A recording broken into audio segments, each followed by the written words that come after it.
ஒன்றிய அரசுக்கும் மாநில அரசுக்கும் நான் சொல்லணும்னு நினைக்கிறேன்.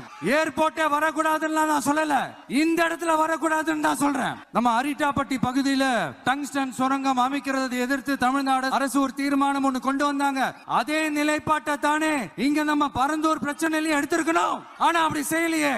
ஏன் செய்யல?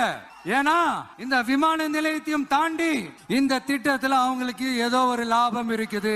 நீங்க எதிர்கட்சியா இருக்கும் போது 8 வழிச்சாலையை எதிர்த்தீங்க, அந்த காட்டுப்பள்ளி துறைமுகத்தை எடுத்தீங்க. அதே நிலைப்பாடு தானே இங்கே எடுக்கணும். எதிர்கட்சியா இருக்கும் போது விவசாயிகளுக்கு ஆதரவு, ஆளுங்கட்சியா இருக்கும் போது விவசாயிகளுக்கு எதிர்ப்பா?